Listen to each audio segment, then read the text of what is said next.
समस्या जहाँ पर है पीने का पानी, तो वहाँ पर चापाकल दे रहे हैं। बहुत लोग आजकल एफर्ट नहीं कर सकता कि चापाकल लगा सकता है, लेकिन वो बहुत जगह काम नहीं करता है या उतना प्रॉपरली वाटर लेवल ठीक नहीं है, डिस्ट्रीब्यूशन ठीक नहीं है उसका।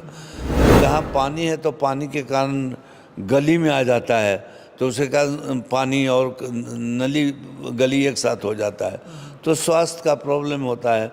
तो नली गली का काम भी हम लोग ड्रेनेज जो होता है वो भी करवा रहा हूँ। और स्कूलों में जहाँ पर शौचालय नहीं है, लड़का लड़की का दोनों शौचालय दे रहे हैं, लाइब्रेरी बना रहे हैं, बहुत जगह बैठने का स्टूडेंट का इतना बेंच नहीं है, वो बेंच वगैरह बैठने का स्टूल वगैरह वो सब हम लोग करवा रहे हैं। पनोरमा ग्रुप, जो सोचता है वो करता है। आपके अपने सपनों का आशियाना। नमस्कार, भारत लाइव पे आप सभी दर्शकों का एक बार फिर से मैं रत्नेश पांडे बहुत बहुत स्वागत करता हूं। देखिए, बात जहानाबाद के विकास की करेंगे। लगातार हम आपको तस्वीरें दिखाते हैं, बातें करते हैं जहानाबाद की, जहां पर एरिस्टो फार्मा के एमडी भोला बाबू लगातार काम करते रहते हैं विकास के लिए। एक बार फिर से जहानाबाद में, ये जहानाबाद के साथ साथ कई ऐसे गांव हैं आसपास के जिनको इन्होंने गोद लिया है। वहां के विकास के लिए ये लगातार तत्पर रहते हैं। एक बार फिर से ये आ गए हैं। सर, आपका बहुत बहुत स्वागत है भारत लाइव पे। धन्यवाद सर, जहानाबाद के विकास के लिए हमने देखा है आप लगातार तत्पर रहते हैं। कई गाँवों को सर आपने गोद लिया है। क्या वजह है कि गाँव को गोद लेना पड़ रहा है जहानाबाद के? नहीं, एक तो आपको ये बताना चाहता हूँ कि सिर्फ जहानाबाद में नहीं हम लोग गोद ले रहे हैं, बहुत सारे ज़िला में लिए हैं। मुंगेर ज़िला में, बरबीघा में, नवादा में, अरवल में, गया ज़िला में, तो बहुत सारे ज़िला में हम लोग लिए हैं। और इसको आगे बढ़ा करके पूरा मगध क्षेत्र को और शाहाबाद क्षेत्र को आगे बढ़ाएंगे। उसके बाद धीरे धीरे हम लोग नॉर्थ बिहार भी जा करके विकास कराऊंगा। ये जहानाबाद में चूँकि मैं रहने वाला हूँ, तो जहानाबाद में बराबर जाता हूँ, लोग वहाँ से आते रहते हैं, कनेक्ट मेरा बेटर है जहानाबाद में, तो वहाँ पर थोड़ा ज़्यादा कर रहे हैं, लेकिन अदरवाइज सब जगह में विकास कर रहा हूँ। तो गाँवों को गोद लेने का मकसद क्यों आपके मन में आया? आप मतलब गाँव का विकास तो ऐसे ही कर सकते हैं सर। ये बहुत अच्छा सवाल आपने किया। देखिए, मैं गांव में पैदा हुआ, गांव में पढ़ा, गांव के कल्चर मालूम है, लोगों का जो गांव का कष्ट जो है वो सब से मैं वाकिफ़ हूँ। इसलिए गांव में ज़्यादा डेवलपमेंट की ज़रूरत है और इसलिए गांव के विकास करवा रहा हूँ। कितने गाँवों को सर अब तक आपने डेवलप कर दिया? अभी तक 150 गांव को हम लोग डेवलप कर दिया हूँ। 150 से करीब 150-200 कर डेवलप हो गया है, और आगे आने वाले दिनों में 150-200 और हम लोग लेने जा रहे हैं डेवलपमेंट में। उसमें मूलतः जो गांव का और स्कूलों का वहाँ पर है, चूँकि शिक्षा और गांव का इंफ्रास्ट्रक्चर और स्वास्थ्य, इसमें विशेष ध्यान है मेरा। जहाँ पर गांव में स्पेशली पानी का समस्या जहाँ पर है पीने का पानी, तो वहाँ पर चापाकल दे रहे हैं। बहुत लोग आजकल एफर्ट नहीं कर सकता कि चापाकल लगा सकता है। हालांकि बहुत जगह गवर्नमेंट लगाया है अपना, लेकिन वो बहुत जगह काम नहीं करता है या उतना प्रॉपरली वाटर लेवल ठीक नहीं है, डिस्ट्रीब्यूशन ठीक नहीं है उसका। तो बहुत जगह पानी का समस्या है, वहाँ पानी दे रहे हैं। और जहाँ पानी है तो पानी के कारण गली में आ जाता है, तो उसके कारण पानी और नली गली एक साथ हो जाता है, तो स्वास्थ्य का प्रॉब्लम होता है। तो नली गली का काम भी हम लोग ड्रेनेज जो होता है वो भी करवा रहा हूँ। इसके अलावा जो सोलर लाइट है, सोलर लाइट की व्यवस्था सारे गांव में हम लोग कर रहे हैं। और स्कूलों में जहाँ पर शौचालय नहीं है, लड़का लड़की का दोनों शौचालय दे रहे हैं, लाइब्रेरी बना रहे हैं, बहुत जगह बैठने का स्टूडेंट का इतना बेंच नहीं है, वो बेंच वगैरह बैठने का स्टूल वगैरह वो सब हम लोग करवा रहे हैं। बहुत जगह स्मार्ट टीवी हम लोग दे रहे हैं पढ़ाई के लिए। तो ये सब मूलतः हम लोग ध्यान है पुस्तकालय वगैरह का, वहाँ पर हम लोग पूरा तरीके से काम कर रहे हैं। बहुत जगह हम लोग का कम से कम अभी तक 40-50 हज़ार से ऊपर बच्चे लोग को बैग दिए हैं। जो जिसमें पुस्तक वगैरह ले जाता है, किताब वगैरह ले जाता है, और शिक्षक को भी बैग दिया हूँ कि आप अपना पेपर वगैरह ले जाइए। तो बहुत गांव में बहुत डेवलप करने का और आगे भी प्लान है जो कर सर ये सारे काम एक गवर्नमेंट के काम होते हैं, लेकिन आप सर एक सामाजिक सेवक के नाते ये काम कर रहे हैं, क्यों ऐसा? मतलब गवर्नमेंट क्या वो चीज़ें नहीं दे पा रही हैं जो गांव वालों को मूलभूत ज़रूरत होती है? देखिए, गवर्नमेंट दे नहीं रही है, ये गवर्नमेंट की इतना पॉसिबल नहीं है जितना हम लोग कर रहे हैं।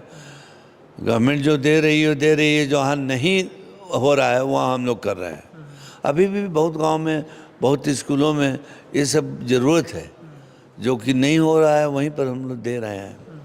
तो मतलब सर ये काम अगर देखा जाए तो नीतीश कुमार के कई ऐसी योजनाएं हैं जिसके तहत बैग बांटने का, विद्यालय में बेंच बनवाने का, स्मार्ट टीवी लगाने का, ये बिहार के मुख्यमंत्री का एक मतलब एक समझिए तो ड्रीम प्रोजेक्ट है, उसको आप सर फुलफिल कर रहे हैं? नहीं, मुख्यमंत्री जी तो कर ही रहे हैं, उसमें कोई डाउट नहीं। पहले से बहुत अच्छा इम्प्रूव किया है इंफ्रास्ट्रक्चर में, स्कूल में, सब कुछ में वो बहुत प्रयास किए हैं, उनको मैं धन्यवाद देता हूँ। पर जहाँ पर नहीं हुआ है वहाँ पर बिल्कुल अभी भी बहुत ज़रूरत है जहाँ हम लोग कर रहे हैं। आने वाले वक्त में गांव में रोजगार की क्या संभावना है सर? आपकी तरफ से क्या मदद दिया जाएगा गांव वालों को? रोजगार सबसे पहले बिहार वासियों को, बिहार के रहने के नाते इंडस्ट्री किया और 40-50 हज़ार लोगों को नौकरी मैंने दिया, और बहुत लोग रिटायर भी हो रहे हैं अरेस्टों से, उसके बाद भी रह रहा है। और नेक्स्ट प्रोजेक्ट में हम लोग 40-50 हज़ार लोगों को और बिहार वाले को लेंगे।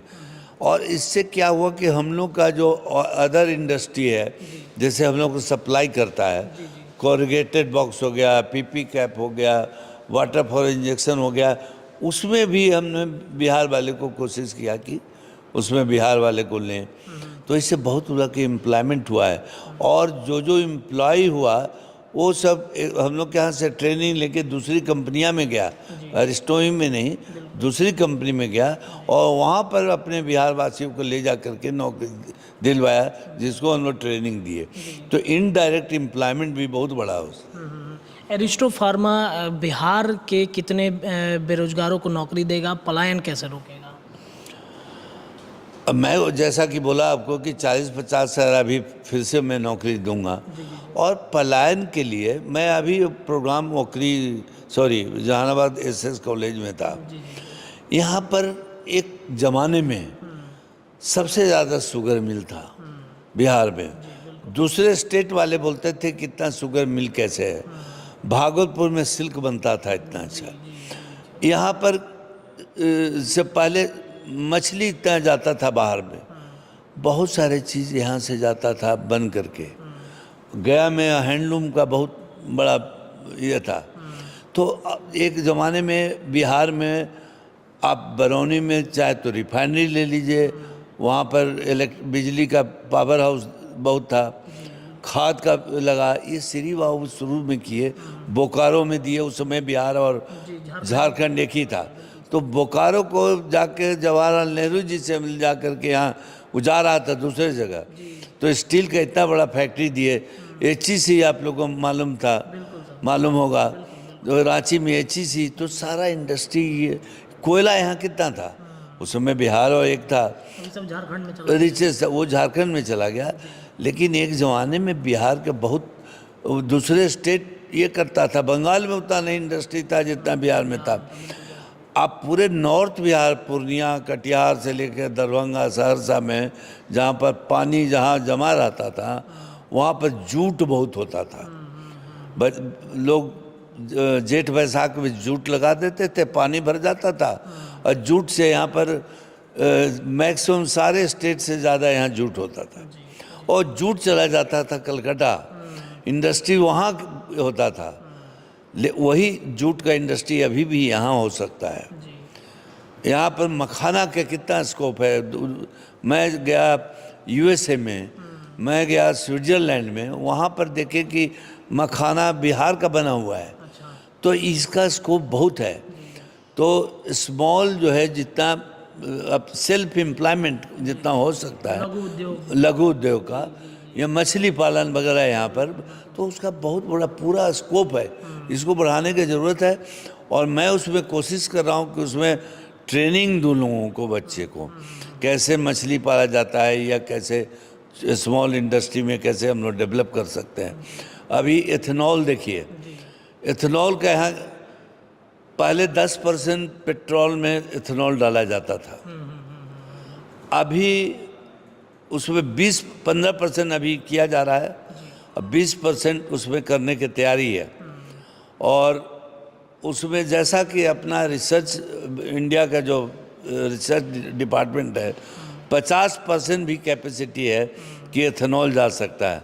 अब यहाँ पर एथेनॉल का फैक्ट्री का कितना स्कोप है बिहार में। आप मेज जो है, गेहूँ, ये सब से वनस्पति से, गन्ना से एथेनॉल बन सकता है। गन्ना एक नंबर यहाँ पर है। तो एथेनॉल का समझिए कितना बड़ा यहाँ पर स्कोप बनने का है।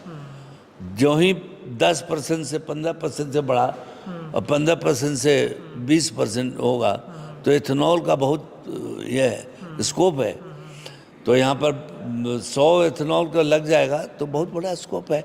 यहाँ एम्प्लॉयमेंट जो बहुत जा रहा है वो यहाँ पर बिहार में बन सकता है, तो स्कोप बहुत है। स्कोप है, इसको बस फ्लोर पे लाना ज़रूरत है। हाँ, बहुत ज़रूरत है। सर, आप लगातार प्रयास कर रहे हैं, युवाओं को भी हमने देखा सर, बहुत आप मौका दे रहे हैं। आने वाले वक्त में बिहार को क्या इससे बहुत बड़ा बदलाव देखने को मिलेगा? बिल्कुल मिलेगा। जैसा बोला कि मैं इस सब में ट्रेनिंग देने जा रहा हूँ अपना CSR के अंदर में इंस्टीट्यूट बना करके कि सब कैसे सेल्फ एम्प्लॉयमेंट होगा। जो आपका मूल प्रश्न था कि यहाँ से पलायन वर्कर को लेबर कैसे जाएगा, वो यही सबसे रुक सकता है यहाँ, और वो ज़्यादा सुखी संपन्न होगा, उसको पैसे भी ज़्यादा मिलेंगे। तो उस ओर मेरा ध्यान है कि कैसे हर क्षेत्र को कैसे ट्रेनिंग दिया जाए, ये मैं ज़रूर उसको पूरा करूँगा। बहुत बहुत धन्यवाद सर, तमाम विषयों पर बातचीत करने के लिए। एरिस्टो फार्मा के MD हमारे साथ मौजूद थे और पूरे बिहार में ये लगातार रोजगार देने का प्रयास तो कर ही रहे हैं, गांवों के और क्षेत्रों के विकास के लिए भी लगातार तत्पर हैं। कई गांवों को, 150 से ज़्यादा गांवों को सर ने गोद लिया है और वहां के जो विकास हैं, जैसे सोलर लाइट लगाना, वहां की सड़कों को मरम्मती कराना, गांव को एक डेवलपमेंट गांव कैसे बनाया जाए, इसको लेकर के सर लगातार प्रयास करते रहते हैं। तमाम विषयों पर सर ने बातचीत की। आने वाले वक्त में क्या प्लानिंग है बिहार को लेकर, इस पर भी हमने जब सवाल किया तो सर ने जवाब दिया है। फिलहाल के लिए इतना ही। जुड़े रहिए भारत लाइव पर, लगातार खबरें आपको मिलेंगी। आपकी राय कमेंट में जरूर होनी चाहिए। बहुत बहुत धन्यवाद। पनोरमा ग्रुप, जो सोचता है वो करता है। अगर ये वीडियो पसंद आई और वह बिहार के राजनीति और बिहारियत से सरोकार रखेनी तो सब्सक्राइब बटन दबा के चैनल के सब्सक्राइब कर ली। ओजे एगो घंटी बा, ओकरा बटन दबा देला से कुल सटीक और मारक खबर रुआ मुफ्त में मिल जाई।